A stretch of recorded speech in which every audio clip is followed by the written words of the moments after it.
I think leadership is about three things: capability, collaboration, and character. Let me talk briefly about those three, and then I'm going to take your questions. Capability. Of course, we think about capability, we think about skills, we think about experiences. All of those things are important. But sometimes the most important capability you can have is the capability to ask a question and hear the answer. Every time you go into a new situation, you have to ask questions to understand what's there. I tell people all the time that the single best leading indicator of whether a business is doing well or a business is doing poorly is customer satisfaction. Customers always know what's wrong. They can't always tell you what they want, but they can always tell you what's wrong. And every time they tell you something that's wrong, it's an opportunity. So I think income statements and balance sheets are lagging indicators, very important, but an income statement or a balance sheet is a representation of decisions already made. Somebody's bought a product, that's revenue you post. A manager's made a decision, that's an expense you post. Lagging indicator. Real important, but you're looking in the rearview mirror. They're things that tell you where a business is going. Asking the right questions of customers turns out to be really important. Customer sat is a vital leading indicator for business.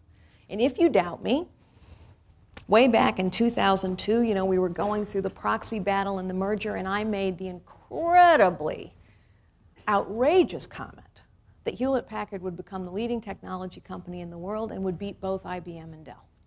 Everyone thought I was nuts. By the way, it has since happened. But what was interesting, people said, how do you know you can beat Dell?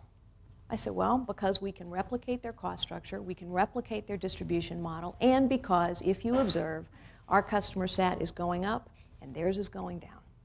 The truth is Dell's problems were all foreseeable.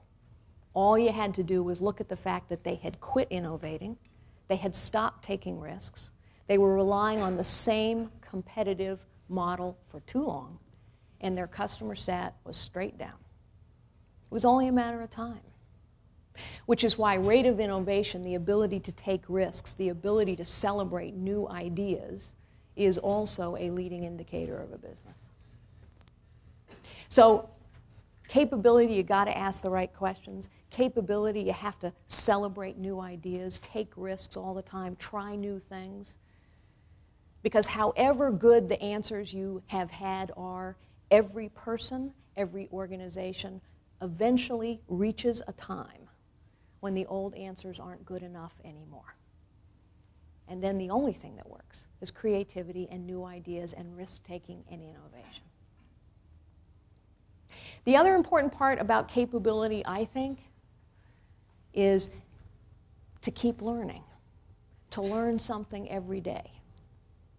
I'm older than most of you, so I can say this with some certainty. But you see people who are in their 40s and 50s.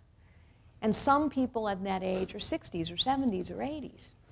And some people in that age group are vibrant. And some people aren't. And a big part of that difference is the people who keep learning, who keep trying new things, are vibrant. And the people who stop learning and stop trying new things are old before their time. It is why, or maybe it's another application of something Charles Darwin said. Charles Darwin said, "It is not the strongest of the species that survives, nor the most intelligent, but those most adaptive to change."